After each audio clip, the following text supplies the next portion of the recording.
Они в этот момент трахаются. Боря, ты не прав. Боря, одумайся. Сюда, встали в такую позу. Испытывает ли актер эрекцию? Жестко бухал. Хотя я не курю. Брюса Уиллиса нельзя убить. Как? Ну как? Юрий будет дуть будет Юрий. Ваш фильм стал лучшим на Кинотавре. Фестивале, про который говорят, что там жестко бухают.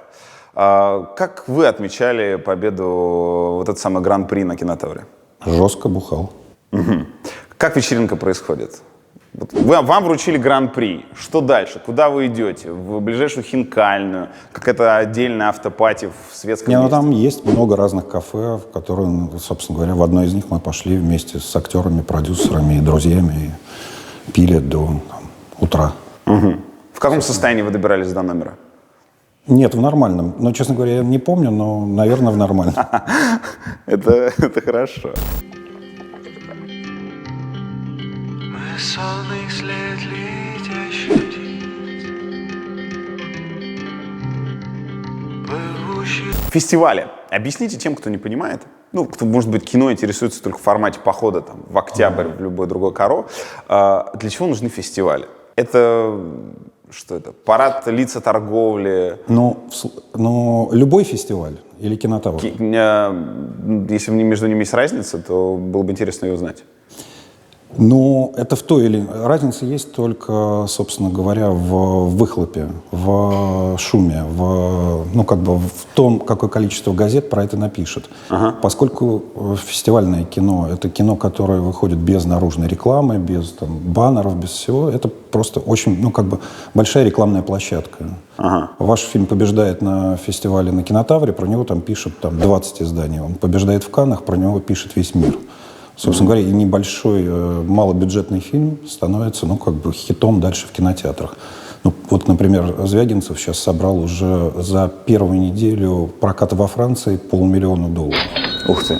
И это только первая стартовая страна. Все потому, что приз зрительских симпатий в Каннах? Это приз жюри. Приз жюри, да. И это только первая страна, дальше будут еще Германия, Великобритания, еще Америка, и, соответственно, еще огромное количество стран. То есть, собственно говоря, небольшой, некоммерческий фильм становится абсолютно, окупаемым, коммерческим и успешным. Решил на меня, что ли, повесить, да? Вот это вот, видела? Я тебе тогда говорила, и сейчас скажу, я с ним сидеть не буду. Я тут вообще какой-нибудь телевизор с кем-нибудь общаюсь. Когда ты брюхатый ходил, ты помнишь, я тебе говорила? Одумайся, дочка, одумайся! Вы помните случай, когда вы наблюдали за любым фестивалем или премией, «Оскар», «Канны», «Кинотавр», когда до вас доходило какое-то решение этого фестиваля, например, за лучший фильм, вы хватались за голову и думали, как? Как? Такое может быть? Это почти всегда так. Почти всегда так. На самом деле, если посмотреть историю кино и историю, например, «Оскара», то все самые лучшие фильмы, которые в результате остались в истории, они не получили в тот год «Оскара». Например, условно говоря, Бергман не получил ни разу ни одной премии в Каннах, хотя участвовал с каждым своим фильмом, условно говоря. И Висконти, по-моему, ни разу не получил. Но это те режиссеры, во-первых, которые остались в истории. Во-вторых, это были, это я не знаю, как сейчас Ларс фон Триер. Или как в России Звягинцев, например, да. То есть это самые большие, крупные были художники. Ваше мнение, почему они не получили? Звезды не сошлись? Потому что есть такое понятие современное искусство. И современное искусство, оно подразумевает под собой, что это очень большой и очень яркий какой-то выхлоп однодневный. А поскольку оно современное, то слово «современное» подразумевает то, что оно становится в какой-то момент несовременным. То есть это быстро стареющие вещи. Они очень яркие, но очень быстро стареющие. Что-то значащее для 2-3 лет, но не для какой-то длинной жизни. 20-30. Да. И как раз получается современное искусство. Да, и во-вторых, еще есть, конечно, это честно абсолютно, и в этом нету, скажем, ничего плохого, ничего хорошего, но на любом фестивале большом, Канны или Венеция или Берлин, есть мода, проходящая на страну. 10 лет был, просто все призы брали иранские фильмы. И они были самыми знаменитыми. Потом стали вдруг... До этого были невероятно популярными Балканы. например. Потом еще кто-то. Ну, сейчас, там, скажем, это Азия. А это мода или конъюнктура? Это мода, это мода. Ну, то есть это абсолютно мода. То есть, ну, как бы вот, ну, как всем надоедает носить одни кроссовки, и они пересаживаются на другие. Примерно так же. То есть это поиск новой страны, новых каких-то фактур, нового чего-то такого. Кстати, в этот момент я обнаружил, что кроссовки у нас, в общем, крайне, ну вот, к примеру. крайне похожи. Минутка исторического ликбеза. В начале 60-х Южная Корея была аграрной страной, которая по ВНП уступала даже Папуа-Новой Гвинеи. Но потом случилось то, что получило название «Южнокорейское экономическое чудо».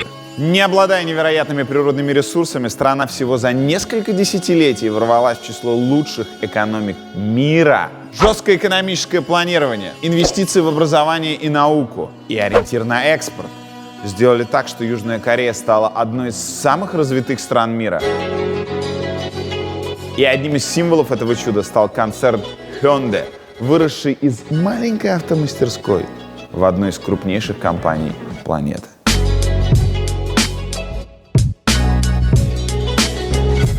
Hyundai Sonata – новый седан бизнес-класса от южнокорейского гиганта. Он уже завоевал российский рынок несколько лет назад, а сейчас возвращается в новом обличии. Новый дизайн на тон элегантнее. Визуальная концепция строится вокруг массивной решетки радиатора. Мощь! А задние комбинированные фонари со светодиодами изящно вписаны в тонкие линии кузова. Новый салон еще просторней. Теперь это один из самых больших салонов в своем классе, но размер далеко не единственное достоинство. Роскошная панорамная крыша, интеграция с Android Auto и Apple CarPlay, специальная вентиляция сидений. Вот отсюда он будет, вы не поверите, дуть. Беспроводная зарядка для телефона. Вот. Просторный багажник. Что, ты не веришь, что просторный? Двигатели 2 и 2,4 литра мощностью 150 и 188 лошадиных сил. И самое приятное – цена от 1 245 000 рублей. В общем, Hyundai Sonata – идеальный офис для работы на колесах. Поехали дальше. Работать. Аритмия. Первое, о ком я хочу спросить, это Ирина Горбачева. Во-первых, на мой взгляд, она там совершенно волшебная. Я влюбился в нее минимум 3 раза за картину. Во-вторых, у каждого есть своя история о том, когда он узнал, что Ирина Горбачева умеет не только в Инстаграме. Говорю, в моде сейчас другие губки. Ниточка. Не-не, верблюды уже все, ушли. И, в общем-то, куча народа до сих пор уверена, что она умеет только в Инстаграме. Когда вы узнали, что, в общем-то, вот это прекрасное мобильное приложение не единственная вещь, где она может быть звездой? Я ее увидел первый раз в кино, ей было, по-моему, 15 лет. Вот мне так кажется, что ну, вот не больше, или 16. Вот, и после этого я ее видел несколько раз в кино и не видел в театре, но знал, что она работает в театре Фоменко. У вас есть объяснение, почему Ирину Горбачеву любят все? Потому что, во-первых, она невероятно добрый и очень искренний человек. Вот я сейчас говорю очень какие-то глупые, банальные слова. Да, очень. Но такого просто... такой, тренер футбольной команды. Да, но такое очень редко бывает. И про нее по-другому невозможно сказать. А в-третьих, она невероятно ироничная. У нее абсолютно потрясающее, очень парадоксальное чувство юмора. А мне кажется, что на самом деле люди, когда начинают друг с другом как-то вообще дружить, ну вот мне лично, даже не важно, вот там, скажем, какой этот человек, там, скажем, с какими он недостатками, еще чем. Если у нее есть чувство юмора, то я готов с ним общаться и дружить. Для меня это самое важное на свете. А у Иры оно потрясающе еще наблюдательное чувство юмора. Это вообще редкий дар. Она не, ну, как бы не шутит, просто шутит, да. Она это делает очень... Ну, как бы люди улыбаются, потому что сами себя узнают в этом. Абсолютно, когда ее смотрят. Вот. А как вы схантили ее на эту роль? Почему она? Потому что это она. Я вообще не верю в перевоплощение в кино. Ну, вообще не верю. Честно говоря, у меня почти заканчивается работа с актерами на кастинге. Я выбираю актеров очень похожих по характеру на своего героя, по каким-то обстоятельствам жизни, по привычкам, по ну, я не знаю, человек остроумный, не остроумный, пьющий, не пьющий. Как вы проверяете, пьющий или не пьющий? Ну, это всегда ясно. Ну, как бы, По чему? По лицу, по... да по характеру. Это всегда как-то понятно очень. Вот. И дальше, на самом деле, случается документальное кино. Если этот человек абсолютно, ну, как в чем-то, в других совершенно предлагаемых обстоятельствах, это неважно, там, скажем, Ира Горбачева там разводилась, не разводилась, это человек, которому очень понятны эти предлагаемые обстоятельства. Я его помещаю в какие-то другие, да, и он начинает на самом деле делать документальное кино на площадке. Он приносит туда намного больше, чем я вообще подозревал. Он просто начинает про себя рассказывать. Ну, подождите, ну это же противоречит самой актерской профессии. Актер не может быть везде одинаковым. Всегда, нет. Ну, нет. Джейсон Стэтхэм везде одинаковый. Это мог быть ты или я.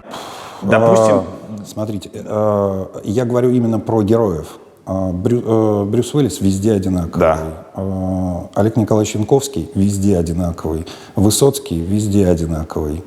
Ну, это как бы, ну вот герои. Ну, условно говоря, Брюс Константин Уиллис... Хабенский везде одинаковый? Да, конечно. Да ну ладно. Он везде одинаковый. Это... Все, смотрите, в фильме «Коллектор» и в фильме «Победитель прошлого кинотавра» «Хороший мальчик».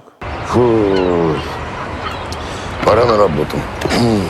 1 200 000 рублей. Это ваш долг, Михаил. Верните, пожалуйста, и звонки прекратятся. Он что, одинаковый?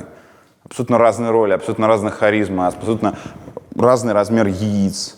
Но, да, я согласен, но попадание самое большое в него было как раз у Вильдинского в «Географ глобус пропил». Это рефлексирующий интеллигент. И это прям, ну, как бы то, что Да. ему ближе всего. Да. Брюса Уиллиса нельзя убить в фильме. Нельзя. Нет, это противозаконно. Это невозможно. Да? Ну, то есть вот он придумал свой совершенно тип героя. Это человек с Будуна, который спасает мир. И все, и больше он как бы вот, ну, как только он придумал вот эту, ну, как бы маску себе, дальше ее невозможно изменить. Грудь. Ирина Горбачева дважды в фильме появляется абсолютно обнаженной. Как легко она на это согласилась? Блин, Олег, ты нормальный вообще? Выйди отсюда. Да видел я твои сиськи. Больше ты их не увидишь. Как любой хороший артист, абсолютно спокойно. То есть вы хотите сказать, что она смотрит сценарий и понимает, что я в душе буду без одежды, это увидят миллионы людей, и она говорит, ну, то есть у нее даже не возникает вопросов. Но это очень нужно было там, понимаете, потому что... Не, я про это не спорю. Да. Обе сцены крайне уместны и все остальное. Мне интересно ваш диалог. Вы босс картины, здесь актриса-звезда, пусть, может быть, пока не кинозвезда, а там, звезда интернета, и которая замужем, причем давно и, насколько я понимаю, счастлива. Да. И тут ей надо раздеться. Ей надо показать себя всю. Как ваш диалог выстраивается? Ну, мы это обговорили еще до начала съемок. Я как-то довольно смущаясь завел этот разговор, а Ира спокойно мне ответила, что если это надо, то я, естественно, это сделаю. Все, на этом наш как бы разговор закончился. Какой процент актрис отказывается от такого? Ну, большой, потому что у нас вообще, ну, как бы очень большое табу на это. Ну, как бы у актеров. Они не привыкли это делать и боятся это делать. Но сейчас, на самом деле, когда появилось огромное количество американских сериалов и английских, да, где это актеры делают, ну, как бы очень легко и очень просто, и очень спокойно, главное. Это не какая-то, ну, как бы, это часть быта, да, а не, ну, так, выступление. Вот сейчас мы разденем актрису. Это какая-то часть сюжета, часть быта, и они делают это как бы про между прочим. И это смотрится абсолютно, ну, как бы органично. Да.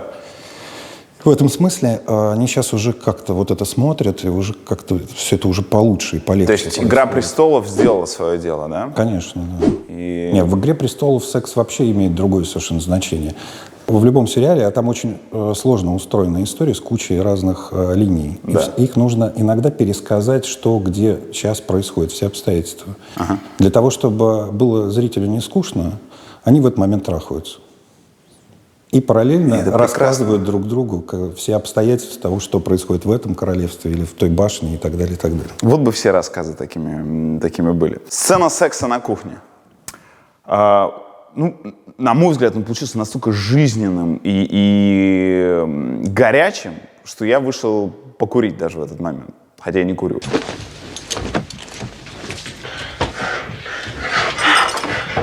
Сволочь. Как такие сцены снимают? Расскажите, пожалуйста, вот с первого шага до последнего. Сколько людей на площадке? Как это происходит? Потому что, ну, в общем, там мало отличимо это от настоящего секса на кухонном столе. Ну как? Ну это очень тяжело актерам в первую Да. очередь. Ну, все, что я мог, я сделал. Я постарался увести, во-первых, вот мониторов всех людей. Чтобы не пялились. Да. Было, по-моему, только оператор и один звукорежиссер на площадке, больше не было никого.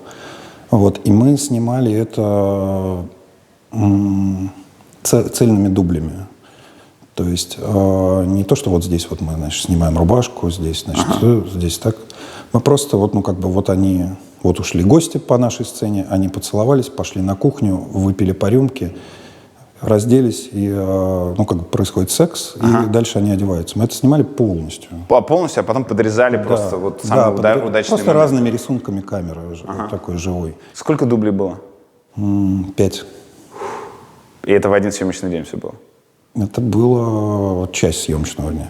Часть съемочного дня. Да. Вы видели, что как-то герой переживает в этот день, что они готовятся, настраиваются, так как футболисты на особенный матч они реагируют и волнуются по-особенному? Я не видел этого, совершенно их волнения, вот, но потом, после этого, мы не смогли доснять сцену, которая была после этой стояла. Потому что, ну, они уже были не в форме, они переволновались и уже не могли просто, то есть они, ну, просто, ну, их вырубило просто после этого. Ну, и стало понятно, что они дико волновались. Вот вы сейчас задаете очень много вопросов, да, на эту тему. Я себе тоже очень много задавал вопросов еще до съемок этого фильма. У меня был сериал под названием «Озабоченный». Да. Ну, там не было секса. Там было очень много секса, который вырезали. Потому что его переставили, ну, на более раннее время, и нас попросили очень много откровенных сцен оттуда вырезать. И там я просто понял, что когда снимаешь секс, то нельзя волноваться вместе с актерами. Не надо думать про их мужей, не надо думать про то, как им показывают грудь или еще про что-то. Чем более ты себя спокойно ведешь на площадке и даешь практически как в армии указания. Быстрей, медленней. Разделись, повернулись туда-сюда, встали в такую позу, 5 секунд, это, ну, и так далее, и так далее. Ну, то есть, если даешь вот такие указания, актерам намного спокойнее. Они не подключаются к вашему, ну, как бы к вашему тоже, ну, как бы, конечно, это дико неудобно. Да. Но это нельзя показывать актерам ни в коем случае, потому что они просто сами начинают волноваться, а когда актеры волнуются в сцене секса, получается невероятно пошло. Ну, и неправдиво еще к тому же. Ну да, и неправдиво, и пошло, и неинтересно вообще. Когда смотришь на это, и, в общем, когда там кто-то это, может быть, где-то воспроизводит, всегда ощущение, что, ну, вот в похожей ситуации ты будешь хихикать. Ты сейчас, главное, не двигайся. У тебя под жопой нож. Хочешь без булки остаться? Что-то мне подсказывает, что они за 5 дублей ни разу не хихикали. Нет, 2 раза, первые 2 дубля. Они первые 2 хихикали, дубля, да? они раскололись, да, они от нервов начали смеяться. Ну и второе, мне всегда было интересно в таких сценах, когда речь не про порно, а про кино, художественно испытывает ли актер эрекцию? Я думаю, что никогда в жизни. Это, я думаю, что он настолько в этот момент волнуется, что, ну, вряд ли это возможно. Тем сложнее это снять. Я просто, чтобы... В общем, друзья, посмотрите сцену и поймете, почему я так зацепился за это. Юрий будет дуть, дуть будет Юрий. Актер Яценко. Ну, я правильно понимаю, что мы уже в этом году можем констатировать, что все, это состоявшаяся звезда? Ну, для меня это всегда было так. Для вас-то понятно, вот, что он во всех ваших фильмах. Но почему... Сколько ему сейчас лет? 40. 40. Почему до 40 лет слава обходила его стороной? Слушайте, я не могу этого объяснить, потому что, видимо, для меня настолько он транслирует что-то личное, поэтому я абсолютно в этом неадекватен. И я не могу быть комментатором этого вопроса, потому что я слишком, наверное, другими глазами на него смотрю.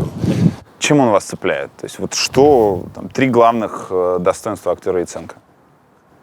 невероятное чувство юмора, которое не в словах, а в его парадоксальности того, как он делает. Он никогда не делает штамп. То есть, понимаете, огромное количество актеров на самом деле переигрывает то, что они видели в кино.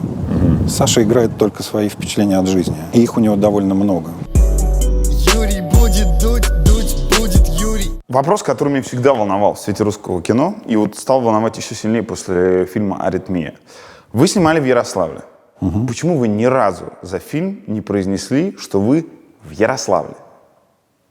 По-моему, где-то мы произносили это. Но это было неважно совершенно, честно говоря. А вот почему не важно? Смотрите, в Америке, если место действия Бостон, например, то в фильме, в большинстве фильмов, не во всех, в большинстве фильмов обязательно будет заявлено, что это Бостон, обязательно это будет произноситься. И что мы получаем на выходе? Если кино становится там культовым или просто большим, то город Бостон приобретает еще одну легенду, например, еще одну достопримечательность культурную. Огромное количество людей чувствует себя там связанным с этим фильмом. Ну, то есть завязывается какая-то химия, которая там важна для будущего. Почему в России есть Москва, в меньшей степени Питер, и какая-то вот провинция, общая такая, размазанная по всей стране? Почему так? Ну, потому что, во-первых, я подозреваю, что, скажем, в Штатах это очень важно не только из-за рекламы города, хотя я не знаю, как у них составлен, например, контракт, да, с этим городом и съемочной группой. Вот, но я подозреваю, что это им нужно, поскольку во всех Штатах просто кардинально противоположные законы. Ну, в одном можно носить оружие, в другом нельзя. В одном есть смертная казнь, в другом ее нету. В штате Нью-Йорк у вас не могут проверить паспорт. Ну и так далее, и так далее. То есть, понимаете, это, это очень разные, как области. А в России, да, провинция размазана. Понимаете, это самое страшное, что есть в России, это провинция.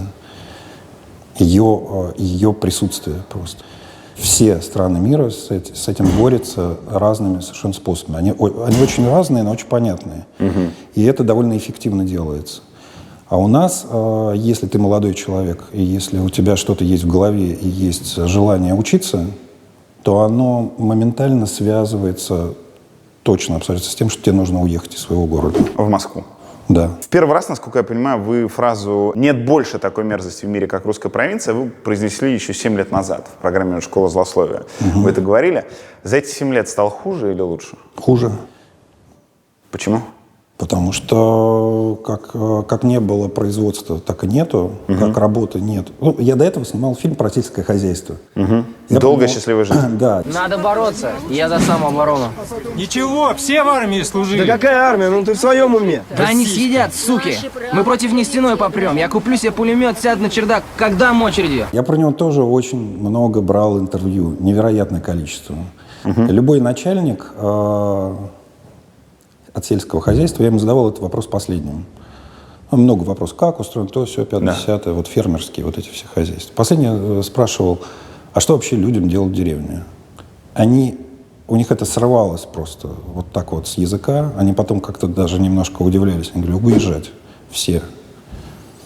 К нам мы снимали этот фильм в маленьком городке. В Мышкине, кажется. Нет, это Мурманская область. Вот, и там нет зарплат вообще, работы нет вообще. Мы пригласили работать к нам рабочих за 1000 рублей в день. Это можно было заработать огромные деньги. Да. Все уходили через день, потому что говорили, что тяжело. У нас они менялись просто каждый день. Тяжело 12 часов работать. То есть они обленились? Это 20 лет прошло с того, как они вообще не работают. То есть атрофировались? Это невозвратная история. Один мужик там засеял поле картошки. И при нас написал объявление о том, что приходите собирать картошку, каждый 5-й мешок ваш. Он поднял эту картошку даже. То есть ее просто надо в мешки было собирать. Ну, то есть можно за день 2 мешка унести домой. Вы сейчас такие жуткие вещи расскажете, что вот этот звук сверху, он просто прям абсолютно органичен. То есть... Никто не пришел, никто, ни один человек. Он поехал за 500 километров в Петрозаводск, привез таджиков, которые убрали ему картошку, а дальше оставил их на станции автобусной, чтобы они уехали обратно в Петрозаводск. Подъехали менты, отобрали у них деньги. Вот как бы, ну вот история как бы производства в России. Иногда у меня ощущение, что лучше все, что за Уралом, и правда отдать Китаю. С вами все хорошо было, когда вы это говорили? Да, все хорошо. Это, конечно, это скорее провокация, то, что я говорю. Конечно, наверное, это невозможно. И не, ну, но, вы знаете, я думаю, что...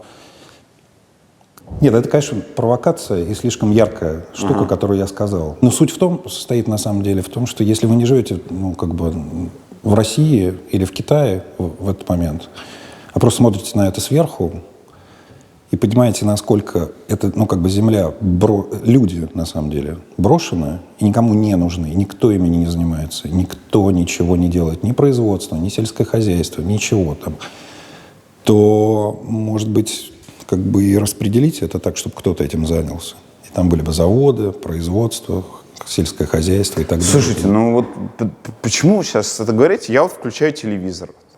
Программа Киселева, Это там, на хорошая. Первом канале. И там говорят, что производство растет, что в регионах есть что делать. Меня обманывают? Обманывают, конечно. На самом деле не так? На самом деле не так. Единственное, что если говорить про, там, скажем, города-миллионники, да, это там действительно что-то происходит. Вот там есть какая-то штука новая, где ребята, например, не перестают хотеть ехать в Москву. У них есть какая-то вдруг появляется своя инфраструктура. И как, ну, просто вот какое-то вот, ну, место, где они хотят, там, скажем, жить и не хотят уезжать. Это правда. Я до конца не понимаю, с чем это связано, да, но с чем-то связано. С какой-то стабильностью, не знаю с чем. Может быть, зарплатами. Но то, что происходит в маленьких городках и то, что происходит, там, скажем, в деревнях, это мрак абсолютно. Кто в этом виноват? Наше правительство, которое вообще не занимается внутренней политикой. Оно занято исключительно, ну, внешней политикой, вот и все. Ну, слушайте, ну мы, понимаете, мы корпорация Кодек. Кодек? Ну, конечно. Это то, что было, как бы, ну, то, что продавалось во все страны мира, да, и над там, зданием вручения Оскара висела всегда эта табличка «Кодек». В какой-то момент это нафиг никому не стало нужно, вообще никому. Они говорят, может быть, подешевле? Им говорят, нет, не надо, нам вообще не надо. Ну, просто вообще не надо. И Кодек, ну, как бы в одну секунду просто, ну, как бы разорился. У нас то же самое, когда вся страна пытается произвести каждый год ну, машины на, там, я не знаю, на водороде, еще на чем-то. И тогда Toyota уже выпустила серийную машину на водороде. Понимаете? Мы все равно продолжаем упорно просто продавать ну, сырье. Все. Оно скоро, ну, просто, ну, все, не надо никому. Смотрите, вы, когда встречаетесь с коллегами, когда на режиссерских тусах вы пересекаетесь, например, с теми, кто правительство поддерживает, например, с Федором Бондарчуком, вы вообще как о ситуации в стране говорите? Вот он говорит, что он говорит вам? Боря, ты не прав. Встали с колен. Боря, одумайся и выброси американский флаг из своей квартиры. А вы ему что говорите? Ну, то есть как происходит этот диалог? Людей, которые вот в одном ремесле, но абсолютно по-разному смотрят на то, что происходит в стране. Ну, во-первых, у нас не было вот с Федором так серьезно разговаривать на эти темы. Вот. А во-вторых, Федор все же не, ну, как бы совершенно не проправительственный человек. Просто тот масштаб, которым он занимается, производство и так далее, он подразумевает просто очень плотное общение с чиновниками. Как бы вы ни хотели, если вы хотите делать что-то большое, очень большое, вы идете не к конкретному человеку, вы идете к его должности. Ну, понимаете? Ну, это вопрос, ну, как тут вилка, этим заниматься или да, нет? только Федор Бондарчук, насколько я понимаю, доверенное лицо президента России. И это, ну, то есть Это значит ровно одно, что он вполне за. Ну, это, ну, как бы, это его мнение, его выбор. Юрий будет дуть будет Юрий. Очень важная штука, которую я не могу понять. Вы жестко говорите про то, как сейчас, что происходит в России, вы вполне открыто против Путина, но при этом вы получаете приз на главном кинофестивале страны. Что это получается? Получается, что цензуры у нас все-таки нет? Что самый дерзкий русский режиссер, который регулярно приходит на «Дождь» и говорит, что все, за Крым нам сейчас блокада, все равно может на своей основной работе проявить себя и даже получить награду от, в общем... Ну, смотрите, во-первых, я это могу сказать на «Дожде». Да. И совершенно точно не могу сказать ни на одном федеральном канале. Это правда, да. Вот. А во-вторых, я не такое публичное лицо, которое может, там, ну, я не знаю, как-то влиять на избирателей. Ну, смотрите, просто, там, скажем, до того, как, там, скажем, Лимонов стал лоялен, да, или Прилепин, они были просто в списке, ну, вы сами знаете про эти списки, запрещенных людей на телеке. Да. В любом книжном магазине можно было купить книжку одного и второго. Это говорит не о лояльности или там отсутствии цензуры, а о том, что книжки просто мало народу читает. Это ни на кого не может повлиять. До тех пор, пока это не угроза, то это не... Конечно. Ага. Но, тем не менее, вы слышали от организаторов «Кинотавра», например, что, может быть, кто-то разговаривал с вами, опять же, в той же сочинской Хинкальной или где-то еще, Боря, если ты дальше будешь так дерзить, то ты призы отсюда увозить не будешь. Нет, такого не было абсолютно. И до такого пока все-таки дело не дошло. Вот. И мне кажется, там абсолютно замечательные люди делают этот фестиваль. Но два продюсера, которым я приносил этот, абсолютно, на мой взгляд, безобидный сценарий, сказали, что нет, мы не возьмемся, потому что мы не пройдем конкурс Минкульта, нас точно завернут с таким сюжетом. Государство не даст денег. Да. Хотя я совершенно не понимаю, в чем там какая-то угроза государства в этом сюжете. Но государство дало деньги. Государство дало деньги, да. Юрий будет дуть будет Юрий. Ваша реакция, когда вы узнали о том, что Кирилл Серебренников заключен под арест? Ну, какая? Ну, страшно очень.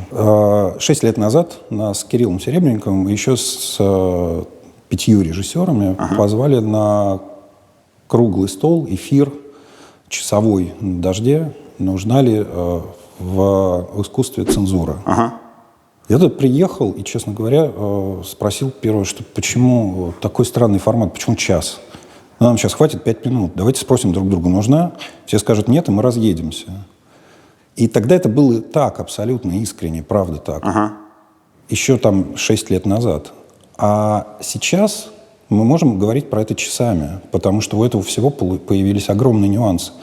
Я вообще не очень понимаю. То есть страна вообще как бы, в беспредел и в чушь входила сначала шагами.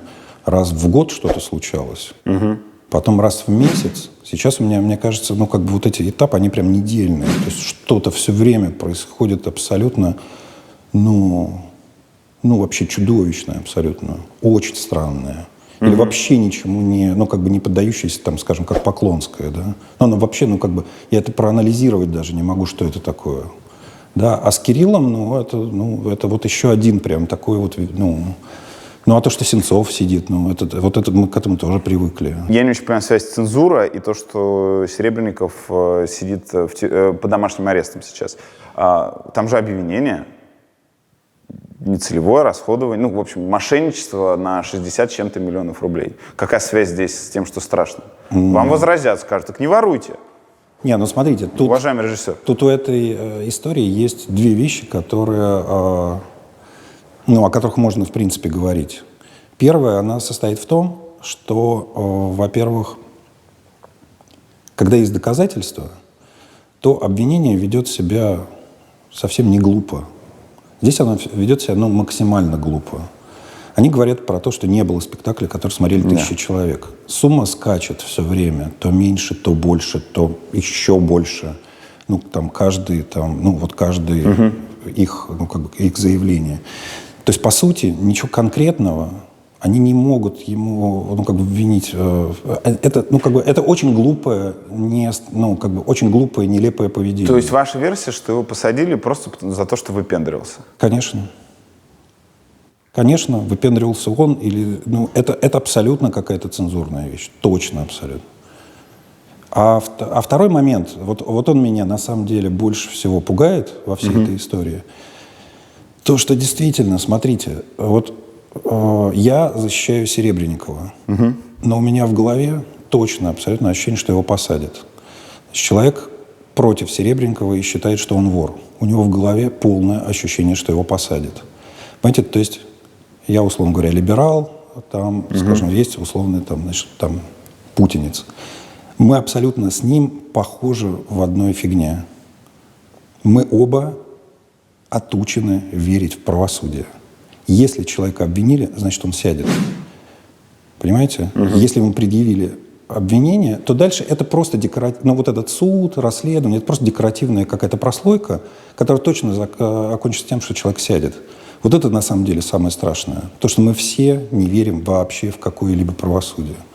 Вы известны тем, что 6 лет назад, когда Россию захлестнула волна протестов, вы были на Болотной площади, в числе протестующих. Как бы вы описали свое настроение сейчас? Сейчас вы ходите на митинги? Хожу для массовости. Для массовости? Ну, то есть на июньском и мартовском вы были? На июньском и мартовском я не был. Почему? Ну, у меня просто не было в Москве. Я бы пошел бы. Ну, слушайте, это очень важно. Как бы я ни относился, там, скажем, к Навальному или еще к кому-то, это совершенно не важно. На меня произвело тогда впечатление очень сильное. Это еще до этого всего было, когда убили футбольного фаната, и случился вот этот вот весь погром на Охотном ряду. Да. И там было огромное количество людей, вот, которые разбивали витрины. И на следующий же день Путин пошел и возложил там цветы. Он встретился с фанатами и успокоил? Встретился с фанатами, положил цветы. Да. А параллельно через несколько дней проходил антифашистский митинг на Пушкинской площади, где собралось там, 1004 человека. Ну, про это вообще никто не написал, не сказал, и Путин туда не ходил. Поэтому я просто понял, что массовость работает в любом случае. Вот, она фурычит просто. Вы согласны, что протест был слит? Конечно. Почему, на ваш взгляд? Вся верхушка, мне кажется, протеста, оказалась абсолютно во-первых, просто непрофессиональной. Вам не нравится Навальный? Почему? Нет, не нравится. Почему? Потому что, во-первых, он популист. И... Любой политик популист. Да, но он заигрывает с очень противоположными вещами. Он заигрывает и с национализмом, и с либералами, и с очень противоположными вещами. Но мне больше всего не нравится...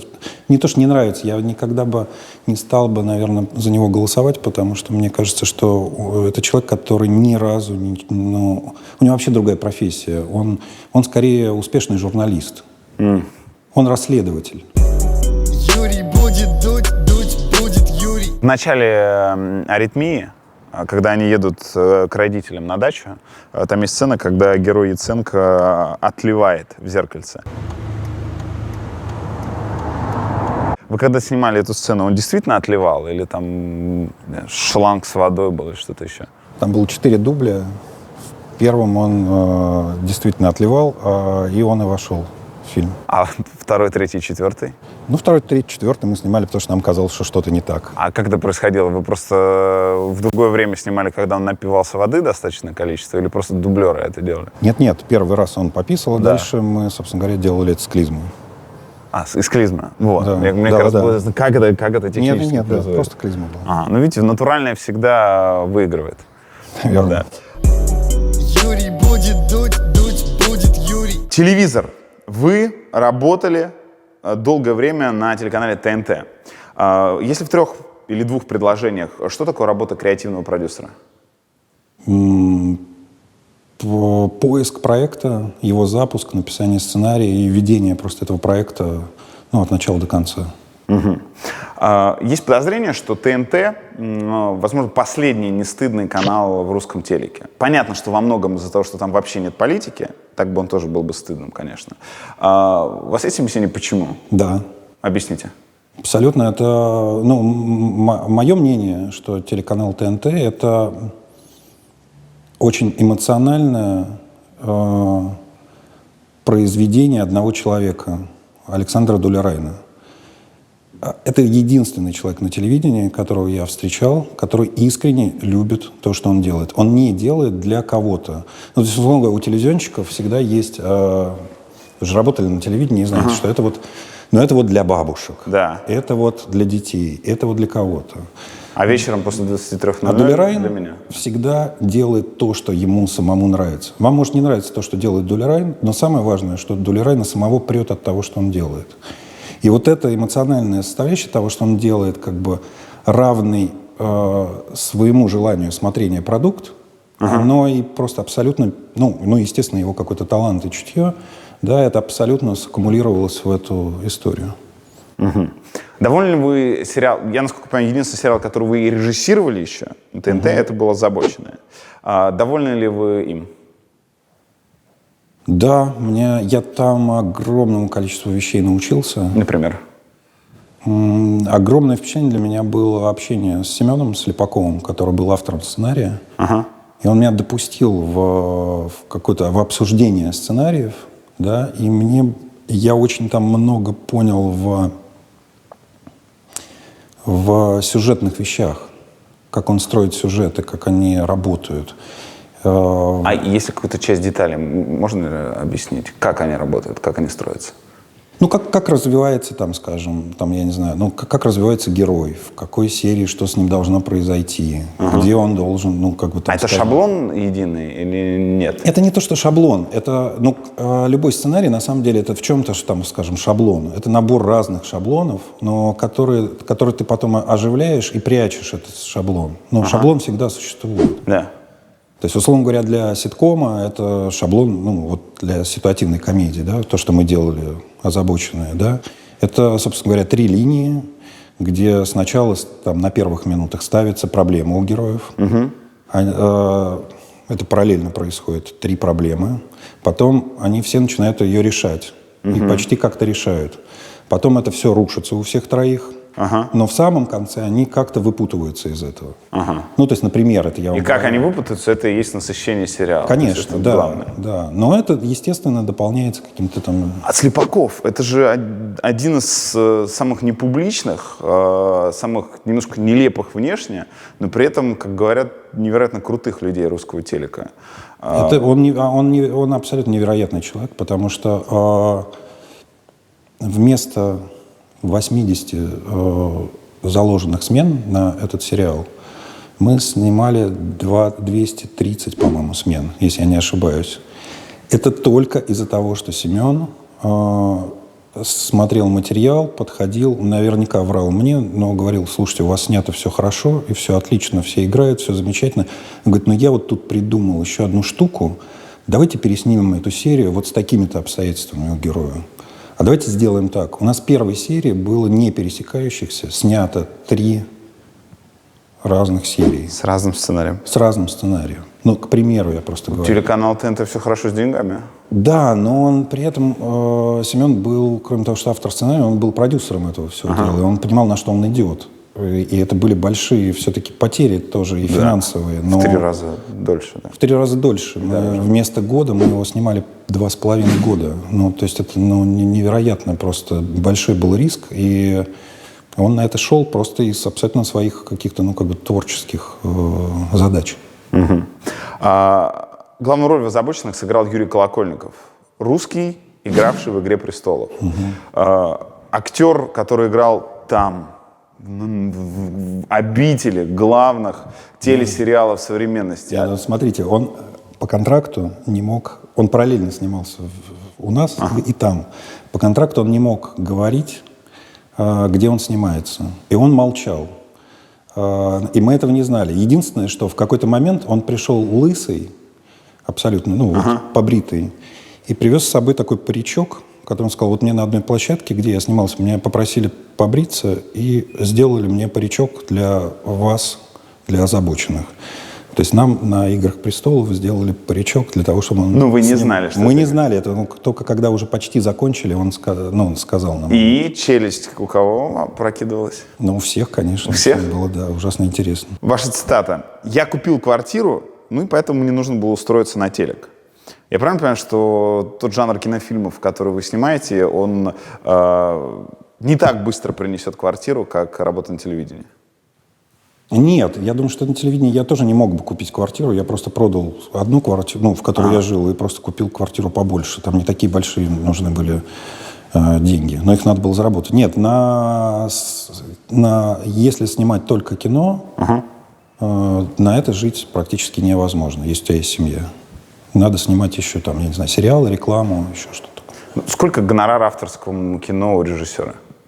Ну, это по-разному, ну, я не знаю, ну вот хорошо, на «Аритмии» у меня было 2,5 миллиона.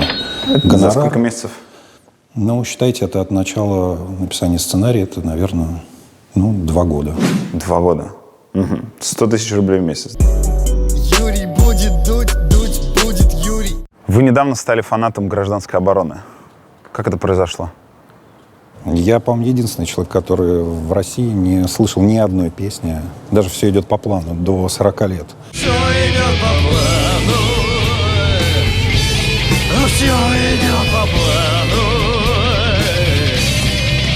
Это единственный, на самом деле, мне кажется, музыкант, который при всем блестящем абсолютно, с музыкальным своим образованием, сделал всю музыку, отталкиваясь от ужасного советского эстрады и рока. Ага. И это, собственно говоря, его абсолютно точный выбор. А то, что он абсолютно выдающийся поэт, и который для многих какой-то невероятно мрачный, да, я от него получаю абсолютно ощущение счастья. Он просто говорит об очень страшных вещах, но это всегда это как выход из клинической смерти. Когда ты из нее выходишь и получаешь какую-то эйфорию. У вас есть 3 любимые песни «Гражданской обороны»? Да. Дайте их назовем. «Долгая счастливая жизнь», «Прыг-скок» и «Дурачок». Юрий будет дуть будет Юрий. Блиц. Я задаю вопросы, задаю коротко, отвечайте не обязательно коротко. Что может вас вывести из себя? Уменьшительно-ласкательные слова. Они меня бесят до невероятности. Например, зайчик, половинка. Или вообще, например, телефончик. Когда на съемках говорят «съемочка», «камерку поставьте». Меня это просто может вывести из себя окончательно. Москва или Нью-Йорк? Нью-Йорк. Почему? Потому что, когда туда попадаешь, то это есть абсолютно четкое ощущение, что это столица мира. Вообще просто мира. Это не столица, это не Америка, это столица мира, где есть невероятное количество каких-то совершенно разных людей. И какое-то, от этого какое-то ощущение счастья. Сериал, который вы смотрите прямо сейчас? Никакой. Почему? Я сейчас сам снимаю сериал, поэтому у меня просто нет времени. Ваш любимый сериал? Мой любимый сериал «Сопрано». Но меня просто завораживает это ощущение того, как огромная туша мяса, огромный гангстер вдруг впадает в депрессию. Гангстер в депрессии — это дико смешно просто, мне кажется. Человек начинает думать, и рефлексировать. Последний фильм, на который вы ходили в кинотеатр? «Салют-7». Что это такое? Большая премьера? Это большая премьера. Да. Это наш новый космический фильм. Ага. И как вам? Понравился. Это отличное подростковое кино. Лучше «Время первых»? А я не видел «Время первых». Ага. Лучше «Притяжение»? Лучше. Я «Притяжение» не люблю. Подождите, «Притяжение» это... «Притяжение» фильм Бондарчука? Нет, этот фильм мне нравится. Бондарчук мне нравится. Почему вам понравился «Притяжение»? Вы назвали это лучшим фильмом Бондарчука. Это, в общем, не вполне возможно это так, но почему он вам понравился? Как сценаристу особенно? Нет, он мне понравился тем, что мне на самом деле нравится подростковое кино, которая умная.